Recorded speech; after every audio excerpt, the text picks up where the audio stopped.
तो स्वागत है दोस्तों आप सभी लोगों का मेरे इस चैनल पर। तो आज जो हम लोग बात करने वाले हैं वो एक ऐसा डिमांडिंग टॉपिक है या फिर मैं बोल दूं इसको एवरग्रीन टॉपिक है कि जनरली जितने भी टेक्नीशियन है इसके बारे में पूछे बगैर रह ही नहीं सकते। तो हाँ, मैं बात कर रहा हूँ यहाँ लाइट सर्किट की, क्योंकि जब भी टेक्नीशियन के पास कोई भी लाइट सर्किट का फॉल्ट आता है तो सबसे पहले वो क्या करता है, जैसे आप सभी लोगों को पता है कि जो लाइट सर्किट होता है उसके अंदर एक लाइट आईसी होती है, एक कॉइल होती है, एक डायोड होता है और एक कैपेसिटर होता है। और बहुत सारे टेक्नीशियन ऐसे होते हैं कि लाइट आईसी का जब भी प्रॉब्लम आता है तो वो क्या करते हैं, कॉइल चेंज कर देते हैं, डायोड चेंज कर देते हैं, कैपेसिटर चेंज कर देते हैं, लाइट आईसी चेंज कर देते हैं। और ऐसे बहुत सारे हैंडसेट है जो वो लोग इन सब चीजों को चेंज करने के बाद बना लेते हैं। तो मोस्ट ऑफ द टाइम, बहुत सारे टाइम पे आपने देखा होगा कि ये सारे कंपोनेंट चेंज करने के बाद जो है आपका लाइट जो है वो ऑन हो जाता है। लेकिन कुछ ऐसे भी सेट होते हैं जो ये सारी चीजें चेंज करने के बाद भी आपका लाइट सर्किट ऑन नहीं होता है। ऑन नहीं होने के बहुत सारे रीजंस हैं कि आपकी ये जो कॉइल है ये मैग्नेटिक फील्ड नहीं बना रही होगी, तो स्विचिंग की जो वोल्टेजेस है वो आगे नहीं जाएंगे तो हमारा लाइट ऑन नहीं होगा। ये डायोड कभी कभी खराब हो जाता है, ये कैपेसिटर कभी कभी शॉर्ट हो जाता है और बहुत सारे केसेस में हमारी लाइट आईसी भी खराब हो जाती है, तो उसके वजह से भी जो हमारे लाइट सेक्शन है वो रिपेयर नहीं होते हैं। लेकिन कुछ ऐसे जो सर्किट्स है जिनके बारे में मैं अभी बता रहा था कि सारे कंपोनेंट रिप्लेस करने के बाद, आईसी, कॉइल, डायोड, कैपेसिटर सब रिप्लेस करने के बाद भी अगर कभी आपका लाइट नहीं बना तो बहुत सारे टेक्नीशियन ऐसे हैं जो ये सोचते हैं कि यार इसके अंदर जरूर सीपीयू का फॉल्ट होगा, इसके अंदर जरूर पावर आईसी का फॉल्ट होगा। लेकिन उनको थोड़ा सा टेक्निकल नॉलेज की जो है वो कमी होती है, जिसके वजह से वो ये वाले सेट जो है, जो ऐसे सेट जिनके अंदर सारी चीजें निकल जाने के बाद भी वो रिपेयर नहीं कर पाते। तो थोड़ा सा एजुकेट होने की देर है। अगर आप एजुकेशन ले लोगे इससे रिलेटेड तो आपको सारी चीजें समझ में आ जाएगी। तो आज मैं क्या करने वाला हूँ, आज मैं ना इन इन सारे लाइट सेक्शन का जो है वो एक निचोड़ बताने वाला हूँ आप लोगों को। क्योंकि देखो, बहुत सारे ऐसे लाइट सेक्शंस होते हैं, जैसे अभी एक 6 लेग वाली ये जो है ये 6 लेग वाला सर्किट है। कुछ पीएमआई बेस्ड होते हैं, कुछ पीएम बेस्ड होते हैं, ठीक है। कुछ तो ऐसी आईसी होती है जिसके अंदर लाइट और ग्राफिक्स जो है वो एक ही आईसी में डाल दिया गया है। कुछ कुछ फोन्स जो है वो सैमसंग के होते हैं जिसके अंदर लाइट ग्राफिक्स जो है वो मर्ज करके दिया हुआ है। तो ये जो सेक्शन है ना ये बहुत बड़ा है। आजकल एमोलेड फोन्स भी आ रहे हैं, ठीक है। तो उनका जो लाइट सेक्शन, तो ये जो लाइट सेक्शन है ना ये बहुत बड़ा है। इसको समझाने के लिए हम जो है हमारी क्लासेस में कम से कम 3 दिन लेते हैं। 3 दिन में ये जो हमारा पूरा सेक्शन है वो हम पूरा समझा के बच्चों को सारे कॉन्सेप्ट जो है वो क्लियर कर देते हैं। लेकिन दोस्तों आप ये समझो क्या, ये जो लाइट सेक्शन है ये इतना ज्यादा इंपॉर्टेंट क्यों है, ठीक है। ये लाइट सेक्शन अगर कभी नहीं डाला तो मेरे फोल्डर में लाइट ही नहीं आएगी, ठीक है। और लाइट जलने के लिए भी हमको कम से कम 15 से लेकर 35 वोल्ट लगते हैं। आप दिमाग में रखो कि हमारे जो मोबाइल में बैटरी है ना, बैटरी वो तो ज्यादा से ज्यादा 4.2 4.5 वोल्ट निकलती है। लेकिन हमारे लाइट सेक्शन की तरफ 15 से 35 वोल्ट जब तक नहीं बनेंगे तब तक हमारा लाइट सर्किट ऑन होगा ही नहीं। तो चलिए हम लोग वन बाय वन करके सारी चीजें समझ लेते हैं कि ये सर्किट जो है वो कैसे काम करता है। तो एक सर्किट डायग्राम है जिसके थ्रू मैं समझाऊंगा। वो जो सर्किट डायग्राम जो मैं आपको समझाऊंगा ना वो एक ऐसा सर्किट डायग्राम है जो सारे सर्किट का निचोड़ है। मतलब अगर आपको ये वाला कॉन्सेप्ट समझ में आ गया अगर कभी, तो आप कोई सा भी सर्किट ले लो, पीएमआई बेस्ड सर्किट ले लो, पीएम बेस्ड सर्किट ले लो या लाइट और ग्राफिक्स दोनों मिक्स वाले सर्किट ले लो, आप वो सेट एकदम चुटकियों में बना पाओगे। तो चलिए हम लोग आते हैं हमारे सर्किट पर। तो दोस्तों यहाँ जो आप सर्किट पूरा देख रहे हो ये पूरा लाइट का सर्किट, एक बेसिक सा सर्किट मैंने बनाया हो आप लोगों को समझाने के लिए, ठीक है। तो ये जो आपको दिख रही है ये है आपकी 6 पिन की लाइट वाली आईसी। ये जो है ये आपको दिख रही है ये हमारी डीसी टू डीसी आईसी है जहां से वीपीएच वोल्टेज निकलता है। और ये जो है ये है हमारा डिस्प्ले का कनेक्टर। तो यह 3 सेक्शन मैंने अलग अलग करके बताया। पहला जो है ये हमारा लाइट आईसी, ये वाला जो है ये डीसी टू डीसी आईसी, और ये वाला जो है हमारा डिस्प्ले कनेक्टर है। डीसी टू डीसी वो आईसी होती है जो हमें वीपीएच वोल्टेज बना के देती है। अगर मेरा मीडियाटेक का फोन है तो उसके अंदर वीएसवाईएस वाला वोल्टेज आएगा, और अगर क्वालकॉम का फोन है तो वहां वीपीएच लिखा हुआ होगा। तो यहाँ जो एस वाई एस है ये सिस्टम का जो वोल्टेज है इसके बारे में बात हो रही है। अभी देखो ये हमारी जो 6 लेग की जो आईसी है, उसके अंदर देखो अगर समझो यहाँ नो स्केट पॉइंट होगा तो हम एंटी क्लॉकवाइज डायरेक्शन में इसको काउंटिंग करेंगे। तो ये 1 2 3 4 5 6 एंटी क्लॉकवाइज घड़ी की विपरीत दिशा में हमने काउंटिंग की है। तो पहला वाला जो टर्मिनल है वो है फीडबैक वाला टर्मिनल, ठीक है, जो एलईडी के वाली लाइन पर जाएगा। दूसरा वाला जो टर्मिनल है वो एनसी होता है, एनसी का मतलब होता है नॉट कनेक्टेड। तीसरा वाला जो टर्मिनल है वो ग्राउंड है, देखो ग्राउंड के साथ कनेक्टेड है। चौथा वाला जो टर्मिनल है वो स्विचिंग का है, आईसी स्विचिंग करती है, ठीक है। उसके बाद यहाँ कंट्रोल की पिन है, फिर उसके बाद यहाँ VIN मतलब इनपुट वोल्टेज। तो छठे नंबर की पिन पर आप देख रहे हो क्या डीसी टू डीसी आईसी से जो वीपीएच वोल्टेज निकला वो यहां से सीधा चला गया हमारी आईसी के अंदर, 6 लेग वाली आईसी के अंदर, यहाँ हमारा वोल्टेज चला गया। अब जैसे ही इस 6 लेग वाली आईसी के छठे नंबर की पिन पर हमारा जब वीएसवाईएस जो वोल्टेज होता है ना, वो जनरली 3.2 से 4.2 वोल्ट तक होता है। तो ये वाली पिन पर जो है हमारे 3.2 से 4.2 वोल्ट आ जाएगी, मतलब इस आईसी के अंदर इनपुट हो गया। अब आप एक और चीज देख सकते हो, क्या इसी वाली आईसी के साथ, सॉरी इस वाले जो टर्मिनल है जो छठे नंबर की पिन है, उस वाले टर्मिनल के साथ एक कॉइल कनेक्टेड है, और वो कॉइल जो है वो सीधा चौथे नंबर पिन के साथ कनेक्ट हो गया है। इसका मतलब ये है कि जैसे ही इस वाले आईसी के अंदर इनपुट आएगा जो होगा 4.2 वोल्ट का या 3.2 वोल्ट का, वही वोल्टेज यहां से निकलकर सीधा इस कॉइल के थ्रू होकर कहां जा रहा है, इस वाले स्विचिंग वाले टर्मिनल पर। मतलब ये जो 6 पिन वाली आईसी है, उसके ये 4 नंबर वाला पिन और 6 नंबर वाला पिन जो है वो एक साथ कनेक्टेड है इस कॉइल के साथ। इसी कॉइल को हम लोग बोलते हैं हमारा लाइट का कॉइल, ठीक है। ये जो कॉइल है ये जनरली होता है 10 माइक्रो हेनरी का। 10 माइक्रो हेनरी के जनरली ये जो कॉइल होते हैं ये लाइट सेक्शन में होते हैं। और अगर कभी इस कॉइल से रिलेटेड अगर कभी आपके मोबाइल में फॉल्ट आया, तो ये जो फॉल्ट है इसको रेक्टिफाई करने के लिए या फिर इसको सॉल्व करने के लिए आपको कोई और मदरबोर्ड के लाइट के सर्किट से आपको कॉइल उठा के लगाना पड़ेगा। तो जनरली 10 माइक्रो हेनरी के ही मैक्सिमम जितने भी हमारे मदरबोर्ड है, मतलब जितने भी हमारे मोबाइल फोन है, उसके अंदर लाइट सेक्शन के अंदर जो कॉइल लगता है वो 10 माइक्रो हेनरी का ही लगता है। मैं आपको कुछ चीजें और बता दूं कि ये जो पूरा सर्किट है ना, इस सर्किट को हम लोग बोलते हैं स्टेप अप सर्किट या फिर बूस्ट सर्किट भी बोला जाता है इसको। क्योंकि देखो लाइट को चालू करने के लिए ना कम से कम हमें चाहिए 15 से 35 वोल्ट। तो जब वोल्टेज का जो इनपुट है वो 4.2 है, 3.2 से 4.2 का इनपुट ही आ रहा है। जब इनपुट ही हमारा 3.2 से 4.2 है, तो 15 से 35 वोल्ट पॉसिबल है क्या? और अगर कभी यहाँ कुछ ऐसा हमने अरेंजमेंट किया है जिसके वजह से 15 से 35 वोल्ट आ रहे हैं, तो ये तो वोल्टेज बढ़ रहा है ना। तो जब भी वोल्टेज बढ़ता है तो हम उसको स्टेप अप सर्किट बोलते हैं या फिर हमको बूस्ट सर्किट बोलते हैं। तो ये जो ओवरऑल सर्किट है ना, इसको हम लोग क्या बोलेंगे, बूस्ट वाला सर्किट, ठीक है। अब ये जो कॉइल यहाँ आपको दिख रहा है, ठीक है, ये जो कॉइल आपको यहाँ दिख रहा है ये हमारा स्विचिंग का पिन और हमारा जो इनपुट पिन है उसके साथ सीरीज में कनेक्टेड है। जनरली ये कॉइल का काम होता है मैग्नेटिक फील्ड को बनाना, क्योंकि जब भी हम यहाँ वोल्टेज का इनपुट आएगा इस वाली आईसी में और हमारा ये जो कॉइल है उसके अंदर से वोल्टेज जब निकल कर जाएगा और स्विचिंग वाले टर्मिनल पर जाएगा, तो आईसी जो है वो स्विचिंग करेगी। लेकिन आईसी स्विचिंग कब करेगी वो हम लोग देख लेते हैं। आईसी स्विचिंग कब करेगी? देखो आईसी को स्विचिंग या फिर आईसी को इनेबल करना है, आईसी को चालू करना है, तो आईसी को चालू करने के लिए एक एक सिग्नल आता है जिसको हम लोग बोलते हैं पीडब्ल्यूएम का सिग्नल। पीडब्ल्यूएम का सिग्नल मतलब होता है पल्स विथ मॉड्यूलेशन। वो पल्स विथ मॉड्यूलेशन का जो सिग्नल है वो आता है 5 नंबर पिन पर। अब ये जो 5 नंबर पिन पर आपको यहाँ लिखा हुआ दिख रहा है कंट्रोल, ठीक है, यही जो लाइन है उसको हम लोग सीएबीसी की लाइन भी बोलते हैं। यहाँ आपको ईएन भी लिखा हुआ मिल जाएगा, ठीक है, जब आप स्कीमेटिक सर्च मारोगे तो ईएन लिखा हुआ है या फिर कंट्रोल लिखा हुआ है या फिर सीएबीसी लिखा हुआ है, ये सब सेम है, ठीक है। तो इस वाली पिन पर आप देखोगे कि ये कंट्रोल वाली जो पिन है इसी को हम लोग इनेबल वाली पिन भी बोलते हैं, ईएन पिन। और ये जो पिन है ये कनेक्टेड है कहां से, हमारे डिस्प्ले कनेक्टर या फिर एलसीएम से कनेक्टेड है। यहाँ जनरली ना जब आप स्कीमेटिक देखोगे ना तो यहाँ एलसीएम लिखा हुआ होगा, ठीक है। एलसीएम का मतलब होता है हमारा डिस्प्ले कनेक्टर की लाइन।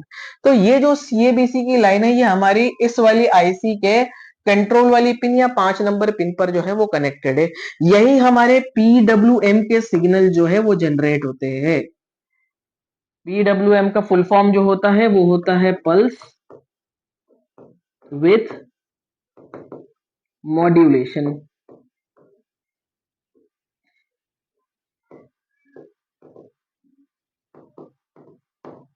Pulse with modulation. अब ये पल्स विथ मॉड्यूलेशन, ये जो पल्स है, ठीक है, वो कैसे जनरेट होती है? तो हम सबको पता है कि हमारा जो जो डिस्प्ले कनेक्टर है ना, ये जो डिस्प्ले कनेक्टर है, इसके ऊपर ना एक 1.8 का वोल्टेज आता है, जो हमारे पावर आईसी से आता है डिस्प्ले कनेक्टर पर। तो पावर आईसी से हमें एक वोल्टेज मिलता है जो होता है 1.8 का, ठीक है। ये 1.8 वोल्ट जो है ये डिस्प्ले कनेक्टर के अंदर जाता है, और डिस्प्ले कनेक्टर हमें पल्स विद मॉड्यूलेशन या पीडब्ल्यूएम का जो सिग्नल है वो जनरेट करके देता है। और वो जब सिग्नल जनरेट होता है तो वो सिग्नल यहां से चले जाता है हमारे ईएन की पिन पर। जैसे ही वो पीडब्ल्यूएम के सिग्नल जो है हमारे इस पीडब्ल्यूएम या फिर कंट्रोल वाली पिन या ईएन वाले टर्मिनल पर चले जाते हैं पीडब्ल्यूएम वाले सिग्नल, तो हमारी ये जो आईसी है ये इनेबल हो जाती है, क्योंकि इसी पिन को हम इनेबल पिन भी बोलते हैं, कंट्रोल पिन भी बोलते हैं। तो पीडब्ल्यूएम का जब सिग्नल जनरेट होगा, वो सिग्नल जनरेट होकर आ जाएगा हमारे ईएन वाली पिन पर, कंट्रोल वाली पिन पर, या सीबीएसई वाले सीएबीसी वाली पिन पर जो है वो आ जाएगा। जैसे ही वो आएगा तो हमारी जो आईसी है वो इनेबल्ड हो जाएगी, और जैसे ही आईसी इनेबल्ड होगी, चालू होगी, तो आईसी यहां से स्विचिंग करना चालू कर देगी। लेकिन हमको ये समझना है कि ये पीडब्ल्यूएम क्या होता है, पल्स विद मॉड्यूलेशन, ये होता क्या है, ठीक है। तो ये जनरेट कहां से होते हैं, ठीक है। आपने सब चीजें चेंज कर दिया, सारे सर्किट, पूरे ओवरऑल सर्किट आपने चेंज कर दिया, आपने लाइट आईसी चेंज कर दिया, आपने कॉइल चेंज कर दिया, आपने डायोड चेंज कर दिया, आपने कैपेसिटर भी चेंज कर दिया। सब चेंज करने के बाद भी अगर कभी आपकी लाइट नहीं बन रही है, तो आपको चेक करना पड़ेगा ये सीएबीसी की लाइन में हमारा पीडब्ल्यूएम वाला जो सिग्नल है वो जनरेट हो रहा है या नहीं। तो जनरली हम चेक क्या करते हैं, इस आईसी के 5 नंबर पिन पर हम डीएसओ लगाकर चेक करते हैं। डीएसओ जब हम लगाते हैं और वहां अगर कभी सिग्नल जनरेट हो गया, हमें अगर कभी पल्स दिख गए, तो हम ये मानेंगे कि 100% हमारे मोबाइल में ना हार्डवेयर का कुछ ना कुछ तो प्रॉब्लम है। Hardware in the sense what, कि यहाँ जितने भी चीजें जैसे कंपोनेंट लगे हैं, जैसे हमारी हो सकता है कि हमारी आईसी ही खराब हो, हमारे कैपेसिटर खराब हो, कॉइल खराब हो, या हमारा डायोड खराब हो, ठीक है ना। तो जब तक ये पल्स के सिग्नल नहीं आएंगे तब तक हमारे जो मोबाइल है उसके अंदर लाइट जो है वो ग्लो नहीं होगी। हम बहुत सारे केसेस में ये सब चीजें निकाल के वापस से नया लगा भी देते हैं, लेकिन फिर भी हमारे मोबाइल में लाइट नहीं बनती, क्योंकि हमारे मोबाइल में जो है ईएन का जो ईएन के टर्मिनल पर जो पीडब्ल्यूएम वाले सिग्नल आते हैं वो जनरेट नहीं होते। अच्छा, ये पीडब्ल्यूएम वाले जो सिग्नल है, पल्स विथ मॉड्यूलेशन वाले जो सिग्नल है, अगर ये जनरेट नहीं हो रहा है, इसका रीजन क्या है ना, ये भी तो पता करना है ना कि इन चीजों के रीजन क्या है, क्यों नहीं जनरेट हो रहे। तो पहला जो रीजन होता है ना ये जनरेट नहीं होने का, वो ये होता है कि आपके मोबाइल में ग्राफिक्स नहीं बन रहे, क्योंकि जब तक आपके ग्राफिक्स नहीं बनेंगे तब तक आपकी लाइट नहीं बनेगी, ठीक है। तो अगर कभी आपको पीडब्ल्यूएम का सिग्नल जनरेट करना है तो आपका लाइट सेक्शन से पहले ग्राफिक सेक्शन का ओके होना बहुत जरूरी है। इसलिए तो यहाँ 1.8 वोल्ट आता है। ये 1.8 वोल्ट हमारे डिस्प्ले कनेक्टर पर आता है, पावर आईसी से आता है, ठीक है। निप्पी के सारे जो लाइंस है वो आपको चेक करने पड़ेंगे ग्राफिक्स के, वो प्रॉपर है क्या नहीं, ठीक है। रीसेट और टी की लाइन चेक करनी पड़ेगी, ठीक है। +5 -5 बन रहे हैं कि नहीं वो हमको चेक करना पड़ेगा। अगर ये सारे सेक्शंस अगर कभी ओके है, ठीक है, ये सारे सेक्शंस आपके ओके है, तब जाके हम ये बोलेंगे कि हमारा लाइट सर्किट जो है वो काम क्यों नहीं कर रहा है, ठीक है। अगर आपके मोबाइल में ग्राफिक्स ही नहीं बन रहे और आप लाइट पे काम कर रहे हो तो आप टेक्निकली रॉन्ग जा रहे हो। आपको सबसे पहले ग्राफिक सेक्शन पे काम करना पड़ेगा, और पीडब्ल्यूएम नहीं बनने की सबसे बड़ी वजह जो है वो ग्राफिक सेक्शन ही है। अगर ग्राफिक्स नहीं ऑन होगा तो आपका जो लाइट है वो बनेगा ही नहीं, ठीक है। तो जब भी आप देखो कि ये हमारा ये जो डिस्प्ले कनेक्टर है, ठीक है, अब यहां गौर देखो कि इस डिस्प्ले कनेक्टर पर आपका 1.8 वोल्ट आ रहा है, ठीक है ना।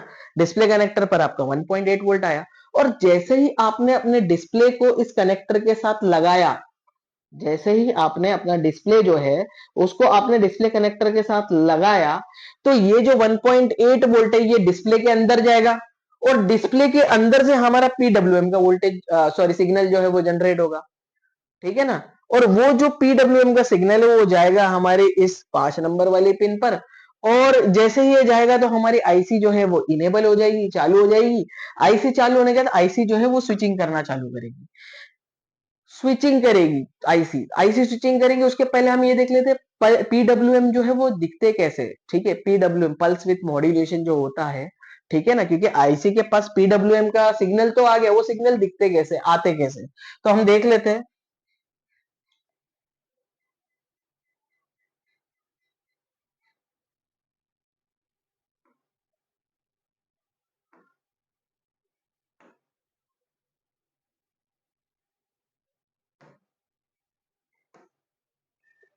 तो दोस्तों ये जो है ये हमारे पीडब्ल्यूएम है, जिसको हम लोग बोलते हैं पल्स विद मॉड्यूलेशन। ये जो है ना, ये आपको दिख रहा है, ये इसकी ड्यूटी साइकिल है। ठीक है, ये पल्स जो है वो ऐसे जनरेट है, देखो ये ऊपर गया फिर नीचे आया, फिर बाद में ये ऊपर गया फिर नीचे आया, फिर बाद में ये ऊपर गया फिर ये नीचे आया, फिर बाद में ऊपर गया फिर नीचे आया। वैसे आप इसमें भी देखो, ये ऊपर गया है फिर नीचे आया, फिर ऊपर गया फिर नीचे आया, फिर ऊपर गया फिर नीचे आया। तो ये on off on off on off on off on off on off हो रहे, इसी को तो हम लोग बोलते हैं स्विचिंग। जब कोई भी चीज ऑन ऑफ होती है उसी को हम स्विचिंग बोलते हैं। तो अभी आप यहां देखो, क्या इसकी जो ड्यूटी साइकिल है, ड्यूटी साइकिल, ड्यूटी का मतलब वो कितने देर के लिए स्विचिंग परफॉर्म कर रहा है और फिर वो बंद हो जा रहा है, फिर कितने देर के लिए स्विचिंग परफॉर्म कर रहा है फिर बंद हो जा रहा है। तो आप यहां देखो, ये कुछ टाइम पीरियड के लिए ऑन है, बाद में इतने लंबे टाइम पीरियड के लिए ऑफ है, फिर कुछ टाइम पीरियड के लिए ऑन है, फिर लंबे टाइम पीरियड के लिए ऑफ है। तो यहाँ इसकी जो ड्यूटी साइकिल है ना वो कम है, वो कम ड्यूटी कर रहा है और ज्यादा टाइम पे ऑफ रह रहा है। ठीक है, फिर उसके बाद आप यहां देखोगे कि यहाँ ये थोड़ा सा इसका टाइमिंग बढ़ गया ऑन होने का, ये जो ऑन हो रहा है उसका टाइमिंग थोड़ा सा बढ़ गया है। ठीक है, देन उसके बाद बहुत कम टाइम के लिए ऑफ है, फिर बाद में ये बहुत ज्यादा टाइम के लिए ऑन है, फिर कम टाइम के लिए ऑफ है। तो इसकी जो ड्यूटी साइकिल है वो थोड़ी सी ज्यादा बढ़ गई है, ड्यूटी ज्यादा दे रहा है। ठीक है, और फिर बाद में नीचे वाले इसका देखिए तो इसकी और ड्यूटी बढ़ गई है, जो ऑफ होने की जो टाइम पीरियड है वो कम है, ड्यूटी ज्यादा है। ठीक है, इसका मतलब क्या होता है कि यहाँ जो है ना, जितनी ड्यूटी कम है इसका मतलब हमारी आईसी जो स्विचिंग कर रही है ना वो बहुत स्लो कर रही है, फास्ट स्विचिंग नहीं है। और दूसरे वाले इसमें आप देखो कि इसकी ड्यूटी साइकिल ज्यादा है, मतलब आईसी ज्यादा स्विचिंग कर रही है। तीसरे वाले केस में आप फिर देखोगे आईसी और ज्यादा स्विचिंग कर रही है। ठीक है, क्योंकि ड्यूटी पीरियड उसका बढ़ गया है ना। यही चीज हमारी जो है ना वो लाइट सेक्शन से रिलेटेड है। हमारे मोबाइल के अंदर लाइट का आउटपुट बढ़ रहा है। ठीक है, आउटपुट कैसे बढ़ता है, जैसे आप देखो अभी, जैसे मेरे पास मोबाइल है मेरा, ठीक है, मैं मोबाइल के ऑन ऑफ बटन को ऑन करूंगा तो हमारी लाइट ऑन हो जाती है। ठीक है ना, जैसे मैंने ऑन ऑफ स्विच को दबाया वैसे हमारे मोबाइल की लाइट जो है वो ऑन हो गई। हमारे मोबाइल की अगर कभी लाइट ऑन होती है इसका मतलब ये है कि सीएबीसी सिग्नल जो है वो जनरेट हो रहा है। ऑफ कंडीशन में सीएबीसी जनरेट होता ही नहीं है। ठीक है ना, जब हम लाइट को ऑन करते हैं, जैसे ऑन ऑफ बटन को मैंने ऑन किया तो सीएबीसी से पल्स जनरेट होना चालू होता है। पल्स जनरेट होता है तो ये ड्यूटी साइकिल जो है ये आ जाती है अपने काम में। ठीक है, ये काम करने लगती है।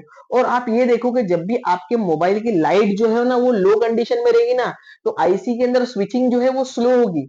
लेकिन जैसे जैसे आप लाइट को बढ़ाते जाओगे ना वैसे वैसे आईसी जो है वो फास्ट स्विचिंग करना चालू करती है, फटाफट स्विचिंग करती है। इसलिए देखो इसका ड्यूटी साइकिल बढ़ गया है, फिर ड्यूटी साइकिल बढ़ गया है, फिर ड्यूटी साइकिल बढ़ गया है।